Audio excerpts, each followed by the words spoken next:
It was raining the day I handed over the last bundle of cash. Not just a drizzle. One of those thick, heavy rains that makes the world feel like it's collapsing in on itself. I was soaked to the bone, my shoes squishing with every step as I walked into the notary's office, the plastic envelope tucked inside my jacket, heartbeat steady, breath sharp. Inside that folder was every dime I had ever worked for. 15 years of saving. Every overtime shift, every bonus, every forgotten weekend I spent working while Rachel went out with her girls or took solo weekends to clear her head. I paid off our entire mortgage, in cash. A gesture of love, of finality, of triumph. I thought I was about to be a king walking into his castle. What I walked into instead was a war zone dressed up like a kitchen. The house was quiet. Too quiet. No music playing, no scent of her vanilla candles burning in the hallway. No slippers by the door, no half-eaten apple on the counter. Rachel's car was in the driveway, but the house felt hollow. I placed the folder down like it was some sacred artifact, still damp from the storm, and called out her name. No answer. Then I noticed the envelope. White. Thick. Resting dead center on the table. My name on it. Just that. Bill. My stomach dropped before I even touched it. I opened it slowly, my fingers trembling. The first line shattered something inside me like glass under boot. Asterisk, Bill, by the time you read this, I'll be gone. I'm leaving with someone who sees me. Someone who makes me feel alive again. Someone who isn't just a good provider, but a soulmate. Asterisk. My knees nearly buckled. The paper slipped from my hand and floated to the floor like it knew it didn't belong anywhere near me. My ears started to ring. For a moment, I thought I might throw up right there on the hardwood floor I refinished myself last spring while she worked late for 2 weeks straight. I stumbled into the living room. That's when I saw the suitcases were gone. No note on the fridge. No texts. No warning. Not even a goodbye in person. Just a letter. A cold, dismissive, betrayal scribbled in perfect cursive. Soulmate. That word bounced around in my skull like a bullet. She had used that word with me once. Years ago, on our anniversary, in a cheap motel in Vermont because it was all we could afford back then. She cried when she said it. Back then, I believed her. God, I believed every word that ever came out of that woman's mouth. But it gets better. I walked into the bedroom, and there it was. The empty space in the closet where her favorite luggage used to sit. The drawer where my grandmother's ring was stored. Open, empty. Rachel had taken the heirloom I was saving for our daughter. A ring that meant something. A ring that came from a woman who actually knew what love and loyalty looked like. I sat on the edge of the bed and stared at the floor, trying to figure out what had just happened. I'd paid off our house that day. She knew I was going to. We'd talked about celebrating. I had dinner reservations. I was going to surprise her with a weekend trip. And this was her gift to me. I don't remember making the call. I don't remember dialing my mother's number. I don't remember telling her to meet me at the county clerk's office the next morning. But I remember standing in that office the following day. I remember signing the deed over to my mother's name. Not out of spite. Out of clarity. Rachel thought she could ride off into the sunset with her soulmate and come crawling back when the fantasy crumbled. Not a damn chance. She wouldn't get a single brick of this house. Not the kitchen tiles I installed. Not the bathroom I remodeled. Not the oak floors I sanded by hand. That house was supposed to be ours. Now, it was mine and my mother's. Rachel's name was gone like it had never existed. Just like she erased our marriage in a 5-line note. I didn't cry. Not then. My grief came later, in waves I never asked for. But in that moment, I wasn't a man falling apart. I was a man waking up. And I swear to God, as I walked out of that courthouse and stepped into the bright sun that finally broke through the clouds, I knew one thing with crystal clarity. Rachel was going to regret this. She didn't just leave a man. She left the storm. 3 days. That's how long it took before her sister called me, pretending to check in.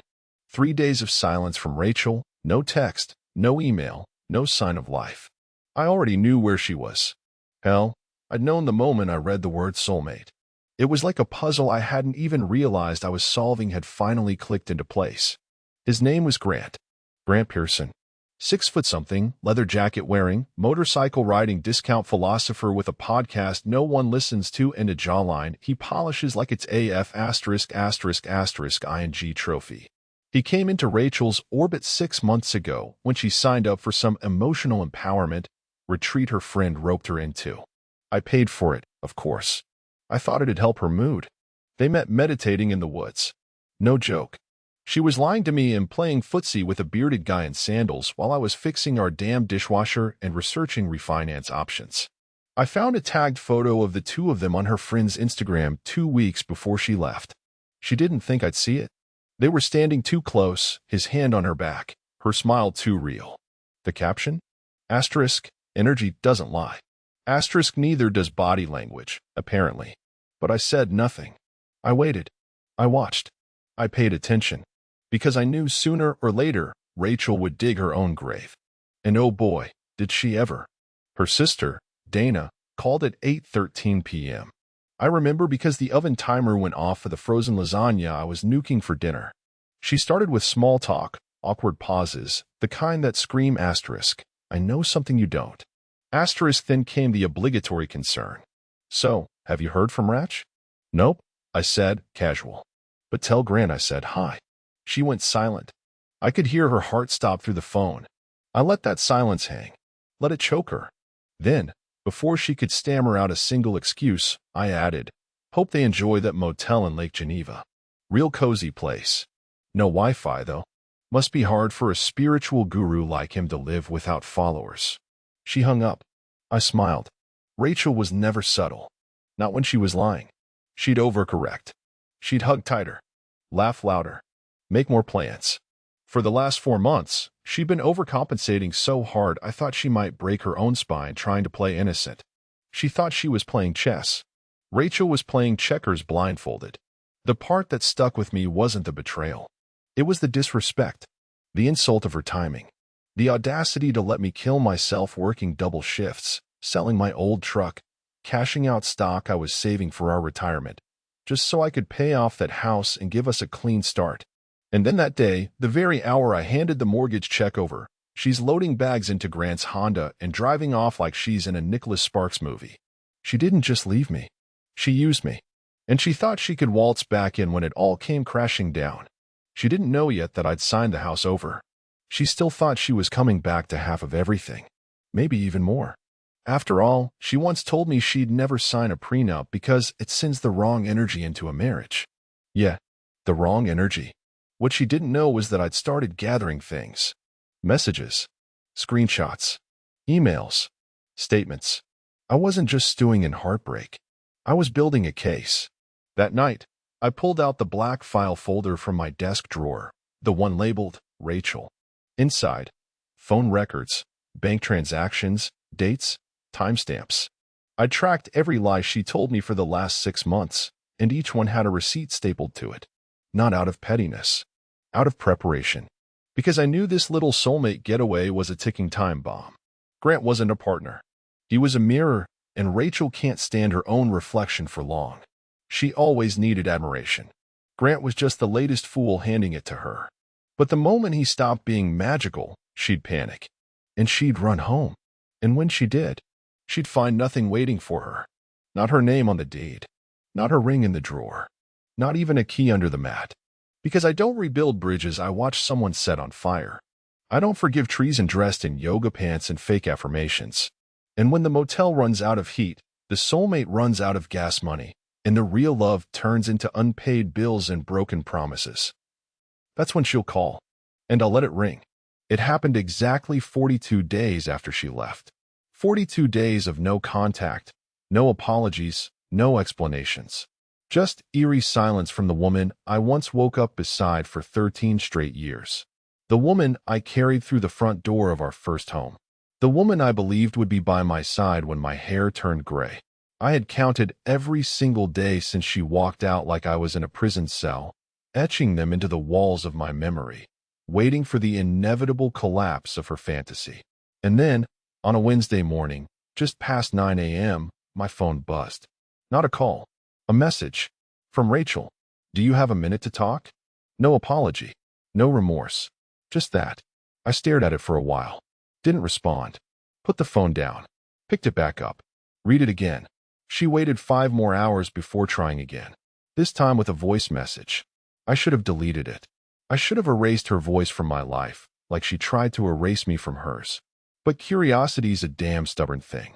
And I was human, after all. So I pressed play. Her voice, shaky, hollow, drained. But still that same damn theatrical undertone, like she was performing sadness, not feeling it. Hey, I know you probably don't want to hear from me, and that's fair. Things haven't exactly gone the way I thought they would. Grant and well, it's complicated. I thought maybe we could talk. Please. There it was. The crack. The first real fracture in the porcelain lie she left with. I didn't reply. Not because I didn't want to, but because silence says more than any clever comeback ever could. 3 days later, another message. Longer. This one was practically a novella. She started rambling about how confusing things had gotten, how lost she felt, how maybe she made a mistake, how she wasn't sure it was a mistake, but that life with Grant turned out to be more chaotic than she anticipated. She was sleeping on a futon in a friend's spare room, and really missing the stability we had. Stability. That was what I had been to her. A safety net. A backup generator. Something that hummed quietly in the background, reliable and unappreciated, until the lights went out, and suddenly I mattered again. Still, I said nothing. I wasn't being noble. I was being exact. I wanted her to feel every inch of distance between who I used to be and who I had become in her absence.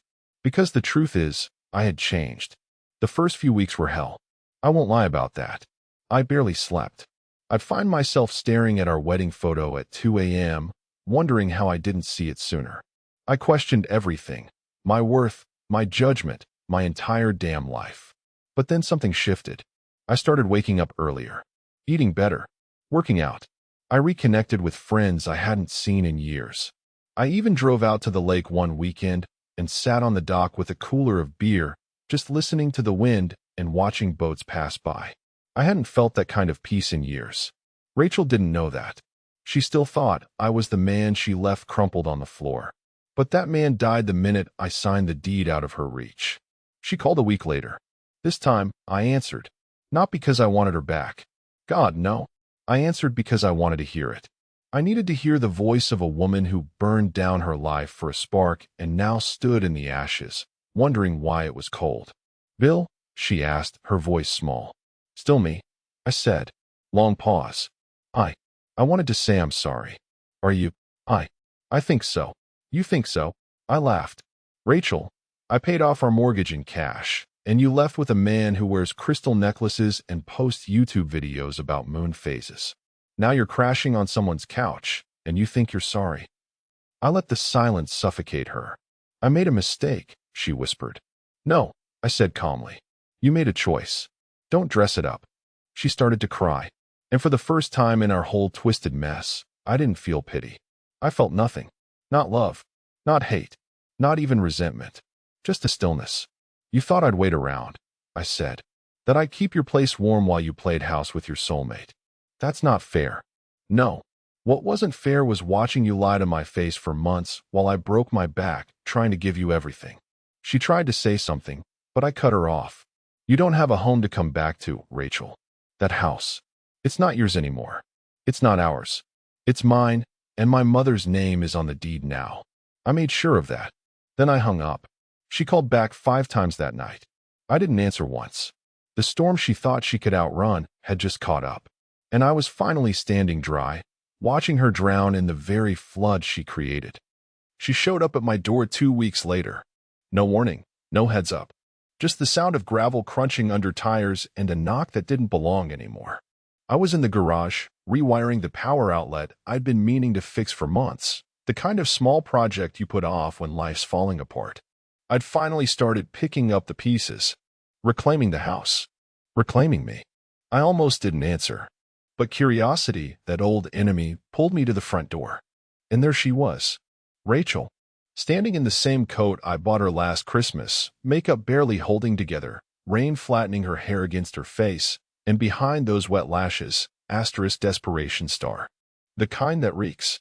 The kind that doesn't belong to someone who's in control anymore. Bill, she said, her voice cracking on my name like it tasted strange coming out of her mouth.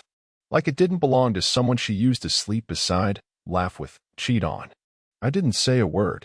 Just leaned on the doorframe, arms crossed. Waiting. She looked around nervously, as if expecting something to reach out and save her. I didn't know where else to go, she said. Can I come in? I didn't move. Didn't even blink. Why? I asked. Things didn't go the way I expected. I laughed. It came out colder than I meant. Not angry, vacant star. The kind of laugh that lets someone know the door they're knocking on doesn't exist anymore. Things didn't go the way you expected? Or the way Grant expected? Her lip twitched. Bingo. Grant and I were not. I know, I cut her off. I knew before you did. He wasn't your soulmate, Rachel. He was your exit strategy. And you ran out of gas halfway through the escape. She blinked at me like I'd slapped her. Rainwater dripped off her sleeve and splattered against the welcome mat. That damn mat she picked out. Asterisk, live, laugh, love. Asterisk, how fitting. I messed up, okay? I made a mistake. I was stupid. Selfish. Wrong again, I said. You weren't stupid. You were calculated. You waited until the mortgage was paid off. You smiled while I signed the papers, knowing damn well your bags were already in his trunk. You didn't just slip. You jumped. Her shoulders sank. I'm not here to fight. Then why are you here? She didn't answer right away. Her mouth opened. Closed. The act was gone now. The sweet tone. The practiced humility. What stood in front of me wasn't Rachel, my wife. It was Rachel, the consequence of her own decisions. I want a chance to fix it, she finally said. I miss you. I miss our life. You miss the comfort, I said sharply. You miss having someone who paid the bills, did the hard work, and never asked for more than honesty. And now that your free-spirited poet turned out to be a broke man-child with a vape addiction and a mattress on the floor, suddenly I look like the better option. She flinched. It was the truth. Unpolished, ugly, but real. I lost myself, she whispered, her voice small. Somewhere along the way, I stopped knowing who I was. I stepped back from the doorway, hand on the knob. No, I said. You knew exactly who you were. You just didn't think I ever would. She looked up at me, eyes glassy, pleading. And for a brief moment, a flicker, not even a second, I saw the woman I married. The woman who used to dance barefoot in the kitchen with a wine glass in hand. Who used to cry during car commercials. Who used to believe in forever. But that woman died long before she packed her bags. Rachel, I said calmly, you should go. Bill, please.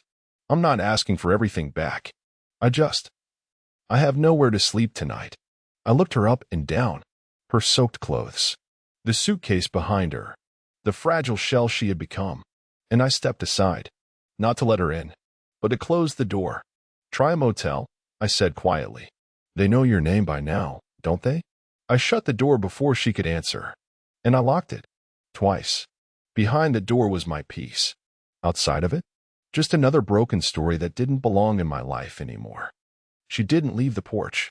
I saw her through the peephole, standing there in that soaked coat like some statue built out of regret and mascara. She didn't knock again. Didn't scream. Didn't beg. Just stood. For nearly 20 minutes. Like she thought the weight of her presence might somehow melt the lock off the door. I made coffee. I drank it slowly. I even turned on the stereo and played the same Marvin Gaye record she used to mock me for spinning on Sunday mornings. And still she stood. Eventually, she walked back to her car. Or rather, Grant's old, rusted-out Honda with the cracked rearview mirror and the mismatched door panel. That car had been parked a block down.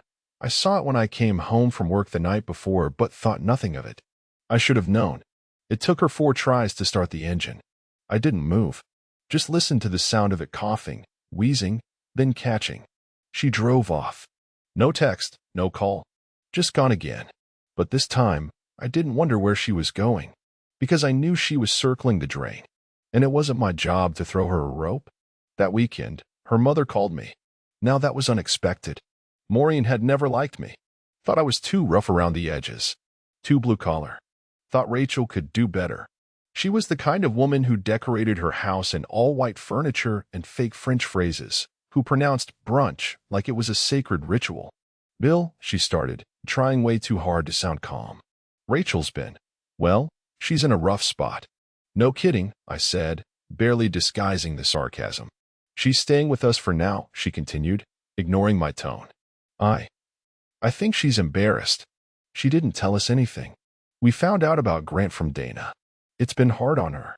I almost laughed. Hard on her? She made her choice, Maureen. She wanted adventure, spontaneity, mystery. Turns out, the mystery was unemployment and emotional instability wrapped in a $6 cologne. "Bill, please." Her voice lowered. "I'm not saying what she did was right, but she's my daughter, and she's not okay. I just thought, maybe hearing from you would help her find her way back to herself." The silence that followed was long, sharp. I could feel the fury bubbling just under the surface, but I didn't let it out. Because Maureen wasn't the enemy. Rachel had made this mess. She had lit the match, poured the gasoline, and smiled while it all burned. "She left me on the day I paid off our house," I said flatly. "Took the ring I was holding for our daughter. Emptied the savings account we never talked about. Vanished like I was a stepping stone. So if you're asking me to play savior, you're knocking on the wrong damn door." She didn't answer. Not right away. "People make mistakes," she said eventually, voice brittle. "No. People make choices. Mistakes are things you regret before someone else points them out." I hung up. I knew what this was. Rachel had reached the phase of the cycle where shame starts to stink. And when you stink, you start looking for soap, something familiar, comforting, something you discarded thinking you'd never need it again. I was her soap, but not anymore. Later that night, I found her email. A long one. I almost didn't open it. Subject line, "Please read this." I don't know where else to put the words. It was 3 paragraphs. Rambling. Half confession, half therapy session. She talked about how Grant was passionate but unstable, how she felt dizzy the whole time, how he'd read her poetry and then leave her stranded at gas stations during fights. She said he brought out parts of her she didn't like. No, Grant didn't create those parts. He just exposed them. Rachel had always had a streak of cruelty in her, hidden behind compliments, smiles, staged affection. But Grant didn't need the performance. He welcomed her chaos. He fed it. And when it turned on him, he left her behind without a backward glance. I didn't respond to the email. I didn't even finish it. I clicked "Mark as unread" and then archived it. That night, I slept better than I had in weeks. There's something sobering about realizing the person you grieved never truly existed. Just a costume, a character, a shape she molded to fit the room she was in. And I was done living in her theater. 3 weeks passed. The weather changed. I swapped out my winter jacket for something lighter, cleaned the gutters, trimmed the hedges, even replaced the back porch light Rachel used to nag me about. I started cooking again.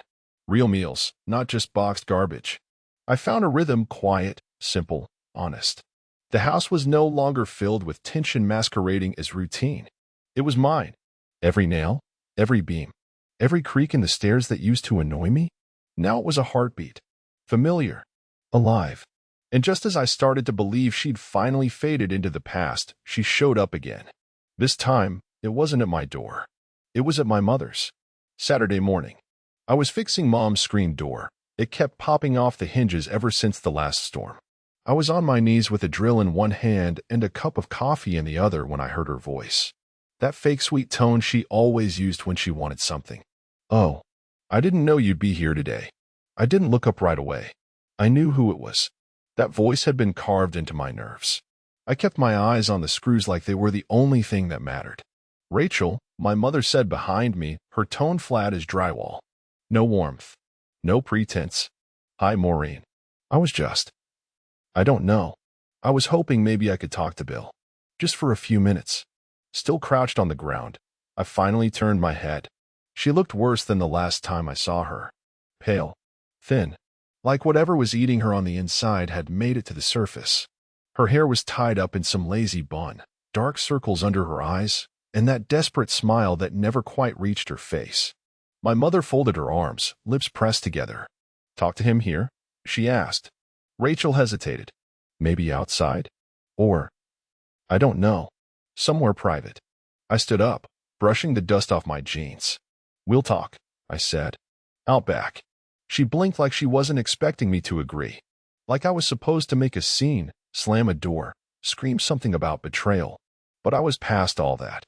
I was the calm after the hurricane now. We walked to the backyard in silence. The grass was just starting to come in again after the frost. New life, new color. She sat on the old patio bench she used to sunbathe on. I didn't sit. "I know I've messed up more than I can ever fix," she started, voice trembling. I said nothing. "I'm not here to ask for anything big.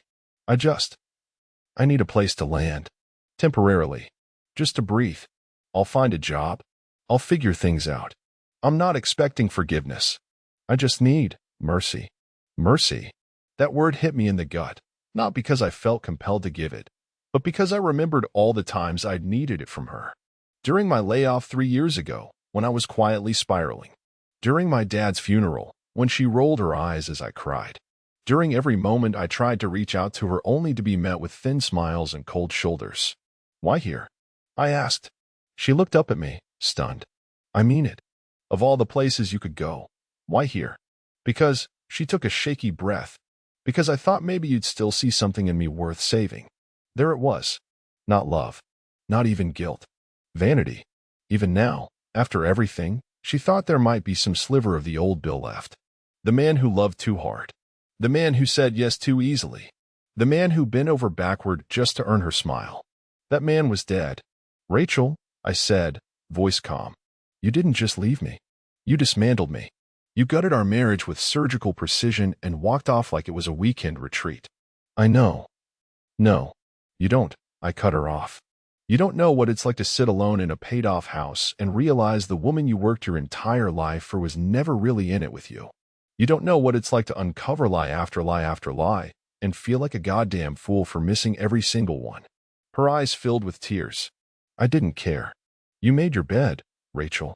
And for what it's worth, you don't look like you're sleeping well in it." She stood slowly, hands trembling, lips quivering. "I'll go," she whispered. "I didn't ask you to stay." She hesitated, turned to leave, then stopped. If you ever decide you want to talk, really talk." I didn't respond. She left, and I stood there, staring at the bench where she used to sit with a lemonade and sunglasses, bossing me around about the lawn needing a trim. That bench would be firewood by sunset. She sent a letter 2 days later. A real one. On paper. In her handwriting. The same loopy, delicate script she used when she wrote birthday cards or stuck little notes to the bathroom mirror back when things were good. Before it all rotted. Before the lies. Before Grant. It came in a pale blue envelope, the kind you only find in those fancy stationery packs she used to hoard from HomeGoods. No return address. Just my name, written like she still had the right to speak it. I held it for a full hour before I opened it. Just sat there, staring at it like it was ticking. My hands didn't shake. My heart didn't race. It wasn't fear that kept me still. It was disgust. Deep, thick, and settled. When I finally tore it open, the smell hit me first. Her perfume. She sprayed the F****************** ing letter with her perfume. That manipulative little flourish nearly made me laugh. Or gag. I wasn't sure which. It was a long letter. 3 pages. Folded precisely. Not a wrinkle in sight. Like if the presentation was perfect enough, the words inside might land softer. They didn't. She started with her childhood. Her childhood. As if I didn't already know every scar and bedtime story she ever told me. She wrote about how she'd always felt incomplete growing up, how her parents expected too much and loved too little, and how when she met me, I made her feel safe. Not happy. Not alive. Safe. Then came the twist. She wrote that our marriage had become routine, and she needed to explore who she really was before it was too late. She said she thought Grant was that answer, that spark. But instead, he turned out to be a mirror, and all he reflected back was everything she didn't want to face. She detailed the fights they had. How he once threw her phone across the room because she liked an old friend's photo. How he called her a corporate slave and said monogamy was a capitalist cage. How she would lie awake beside him at night and wonder how the hell she ended up on a twin mattress with a man who quoted Nietzsche but didn't have toothpaste. She said she thought of me every day now. That the silence between us was louder than any screaming match they had. That even when she laughed with him, it felt counterfeit, like playing pretend. And then the plea. If there's even 1% of your heart that still remembers what we had, if there's a crack in the wall between us that might let me through, I'd do anything to prove to you that I can be someone worthy of that love again. She ended it with forever yours, R. I folded it. Once. Twice. Then I walked straight out to the fire. No hesitation. I didn't need to write a reply. I didn't need to scream or curse or send back some scathing rebuttal. The fire answered for me. The flame caught quick, curling her words into black ash. Her perfume sizzled in the heat, turning into something sour and sick. I watched every curve of her handwriting vanish, every tear-stained confession, every attempt to twist her failure into poetry. Gone. You don't get to burn the bridge, then mail a love letter across the river you set on fire. Later that night, I sat on the back deck with a beer in hand, staring up at the stars. It was quiet. Real quiet. No lies humming in the walls. No manipulation crawling through the air vents. Just peace. And that peace? It was earned. Every nail I drove into the frame of that house. Every hour I worked to make our life easier. Every second I spent being taken for granted. It all meant something now, because I finally understood what kind of man I was. The kind that doesn't take back ashes and call it love. It was about a week after the letter that I saw her in public. Of all places, Home Depot. It was a Saturday. I'd gone in for wood glue and ended up meandering through the lumber section because the smell of cedar somehow calmed me down. Maybe it reminded me of building things that didn't fall apart. Unlike people. And then, there she was. Aisle 17. Rachel. She was standing by a display of clearance light fixtures, holding one like she had any intention of wiring it herself. She looked thinner. That sharp, glossy confidence she always wore like armor? Gone. Her clothes didn't fit quite right, like she had lost weight too fast. Or maybe it was the posture, shoulders slumped, chin tucked. The way people carry themselves when they're used to hearing no. She hadn't seen me yet, and I could have left. Turned around, walked out, let her float through that aisle alone, flickering under artificial light like the ghost she'd become. But something kept my boots nailed to the floor. She turned, our eyes locked, and her mouth opened before her brain caught up. Bill. Just that. She took a step toward me, and instinctively, I took one back. My body remembered what my heart had long since buried. Hi, she said, a small, almost trembling voice. She glanced at my card, trying to find something to say. Working on another project? Something like that, I said flatly. A silence fell between us. Not the comfortable kind we used to share on Sunday mornings. This one buzzed with everything unsaid. Her eyes darted around the store like she was trying to build a script in real time. You look good. I didn't return the compliment. She looked tired, broken in places that don't heal with sleep. I heard you started seeing someone, she said, her voice too casual, too light. Like it was nothing. I didn't answer. Let her stew. Let her guess. Because I had. Not anything serious, not yet, but I'd gone on a few dates. A coworker introduced me to someone, Melissa, a nurse. Steady, kind. When she asked me questions, she actually listened to the answers. Wild concept. But that wasn't Rachel's business anymore. She handed that right over to the universe the day she climbed into Grant's car. I'm happy for you, she said, her eyes doing a poor job of hiding the sting. You deserve that. Another pause. Then came the moment, the one I knew was coming. I've been looking for jobs. I've had a couple interviews. Grant, well, he's not in the picture anymore. Shocker, I muttered under my breath. She either didn't hear it or pretended not to. I'm trying, Bill. I swear to you. I'm trying to get my life together. I looked at her for a long time. Not because I was considering anything, but because I wanted to make damn sure she saw it in my eyes, * the finality star. Rachel, I said calmly, you're not my responsibility anymore. I know, she said quickly. Too quickly. I'm not asking for that. I want to be honest. I know I've lied to you more times than I can count. I know I don't deserve kindness from you. But if there's ever a day when you think I've earned a conversation, I'd still sit down for one. Even just to apologize, right? You already did, I said. I just didn't need to hear it. She blinked. The fire pit, I added. That letter? It burned beautifully. Something broke in her face right then. Not a sob, not a collapse, just this quiet internal cracking. The realization that I didn't miss her, that I wasn't angry, that I didn't care enough to hate her.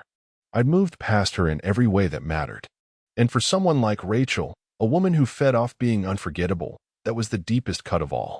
I didn't give her time to respond. I just nodded once, turned my cart, and walked away. The sound of the wheels squeaking down the aisle drowned out the silence she left behind. And for the first time in a long, long time, I felt weightless. A month later, I got a voicemail from her father. Now that was a twist I didn't see coming. Martin had always been the quiet one in the family. A stern ex-military type with a permanent scowl and a handshake like a vice grip. He didn't say much during our marriage, not because he didn't like me, but because talking was a currency he didn't spend unless it mattered. The voicemail was short, measured, every word deliberate. "Bill, this is Martin. I know it's probably strange hearing from me, but I thought you should know. Rachel was hospitalized last night. Stress, exhaustion, some other things we're still learning about. She's stable now. I'm not asking you to do anything. I just figured you'd want to know. No dramatics, no guilt, just facts." But the last sentence hung there like a loaded gun. Asterisk, I figured you'd want to know. Asterisk. I didn't. Not at first. I stared at my phone for a full hour after listening. My hands didn't tremble. My chest didn't tighten. No panic, no flood of concern. Just a strange hollowness. Like someone handed me a newspaper with a story about a stranger who once lived in my house. But part of me, a small, rusted part still buried under layers of old hope, couldn't stop wondering, what did she think about in that hospital bed? Was it Grant? Was it me? Or was it just the terrifying silence of realizing no one was coming to fix it this time? Later that night, I sat in my truck outside the hospital parking garage. Didn't go in. Didn't call. Just stared up at the third floor where the windows still glowed behind half-drawn blinds. There was a time of hell, most of my life, when I would have run to her. When I would have brought flowers, held her hand, smoothed her hair, and whispered promises she didn't deserve. But those days were buried under a mountain of betrayal and cheap motel receipts. Her name wasn't written on my heart anymore. It was etched into a chapter I'd finished reading. I drove home that night in silence. No radio, no podcasts, just the sound of the tires humming against the asphalt and the occasional flick of the blinker. When I got back, I sat on the back porch for over an hour, listening to crickets and letting the night press in. The next morning, her mother showed up at my place. Maureen again, looking like she hadn't slept. Dark bags under her eyes, hair frizzed out from stress. The judgmental spark that always lived behind her eyes was gone, replaced with something much duller. "I know this is hard," she said, not even bothering with pleasantries. "I'm not sure you do," I replied. She nodded once, exhaled. "She's not eating. She's barely speaking. She keeps asking for you." I said nothing. "She's not asking you to take her back," Maureen added quickly, like she could read the resistance in my face. She keeps saying she never thought you'd stop loving her." That hit different. Not because it was true, but because it revealed so much. Rachel didn't understand that love isn't a vault. It's a garden. It needs care, time, loyalty. And she had salted the soil until nothing could grow there again. "She left," I said slowly. "She left knowing what it would do to me. She chose someone else. And now that he's gone and the ground's caving in, she wants to rebuild on top of what she buried." Maureen didn't argue. "She's broken, Bill. She was broken before she met Grant. He didn't break her. He just handed her the mirror." The older woman looked away, her eyes glossy. "If you go see her," she said, almost a whisper, "don't do it for her. Do it so you know you're really done." I didn't reply. She left without saying goodbye. That night, I stood in my hallway staring at the framed photo of our wedding day. I hadn't taken it down yet. Not out of sentiment, but because I wanted to feel the reminder. Not of her. Not of what we had. Of what I survived. I stared at that photo for a long time. Then, finally, I took it off the wall, walked it outside, and placed it face down in the trash bin. Not in anger. Not in grief. Just with the clarity that comes when you finally understand. The love you gave was real. But the person you gave it to? She never earned it. 3 days after Maureen's visit, I walked into the hospital. Not for her. For me. To make damn sure the last ember of whatever had once burned between us was dead. Not smoldering. Not flickering. Dead. The nurse at the front desk led me down a quiet hallway lined with beige walls and fluorescent lights that hummed like a warning. I didn't bring flowers. I didn't bring sympathy. Just walked with hands in my pockets. Eyes steady, breath calm. She was in room 314. The door was slightly ajar. I knocked once. She turned slowly. Rachel. Her eyes widened like she couldn't believe I was real. Like I was some hallucination she'd conjured in the middle of another sleepless night. Bill, she whispered, her voice barely there. She looked small, draped in a hospital gown that didn't fit. For in her arm, her hair tied back with a worn elastic. No mascara, no pretense. Just a woman who had gambled everything and lost the house, the car, and her own damn self. I didn't sit, didn't touch her, didn't say her name. I heard you've been asking for me, I said. She nodded slowly, eyes filling. I didn't think you'd come. I know. She opened her mouth like she had a speech prepared, but the words failed her. She looked down at her hands, which were shaking. I'm not okay, she finally said. I thought I could be. I thought I could start over. But everything I touched turned to dust. That's what happens when you burn your bridges and try to walk back across the smoke. A tear rolled down her cheek. I never stopped loving you, she said. I stared at her for a beat. Too. And then I said it. You never loved me, Rachel. You loved being adored. You loved being chosen. But the second I stopped feeling like a prize and started feeling like furniture, you walked. She cried. Harder now. No dramatic sobs. Just the quiet, ugly kind. The real kind. I'm sorry, she whispered. I would do anything to take it back. But you can't. She looked up at me, desperate. Then why did you come? I stepped forward. Not close. Just enough that she could see me clearly.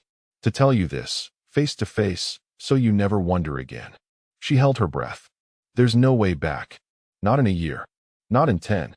Not if you become a saint or a scholar or a shadow of who you used to be. I buried us, Rachel. Deep.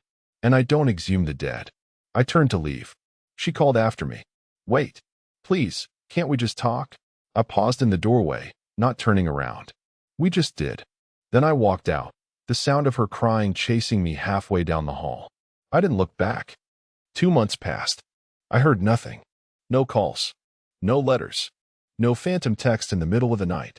Just silence, the kind that used to keep me up but now felt like music. I'd half expected another ambush at my mother's, or a guilt-laced message from her father. But nothing came. Rachel had finally vanished. Or so I thought. Then came the envelope. Plain, brown, thick. No return address. Just my name typed in block letters like it was meant for a deposition, not a memory. Inside, a USB drive and a note. Asterisk, you don't have to watch it. But if you ever wonder what the truth looked like, here it is. Asterisk. R. I stared at the drive like it was a live wire. I didn't want to watch it. I had moved on. Or at least I was moving, momentum was finally on my side. But some damn part of me, curious, bitter, unfinished, plugged it into my laptop anyway. The screen flickered. It was a video. A grainy one. Phone footage. A motel room. The camera must have been propped on a dresser. Rachel and Grant. Sitting on the edge of the bed. Mid-argument. He was pacing. She was crying. I left everything for you, she screamed. I gave up my house, my husband, my life. Grant laughed. Laughed. You gave up comfort, Rachel. Not love. Don't romanticize it now. You were bored and greedy and thought you'd trade up. Newsflash, you were never the prize, sweetheart. My jaw clenched. She slapped him. Not hard. More insult than injury. He didn't flinch. Bill would have taken me back, she said through gritted teeth. Grant turned, looked straight at her, voice like acid. No, he wouldn't. That man had dignity. You thought you broke him, but all you did was set him free. You just didn't expect him to stay gone. She collapsed on the bed, sobbing. No dramatics. No performance. Just the sound of someone crumbling under the weight of their own design. The video ended. I stared at the screen for a long time, then deleted it. I didn't need evidence. I already knew the truth. She hadn't sent that video to make me feel sorry for her. No, Rachel sent it to tell me one thing. That the fantasy had fully rotted.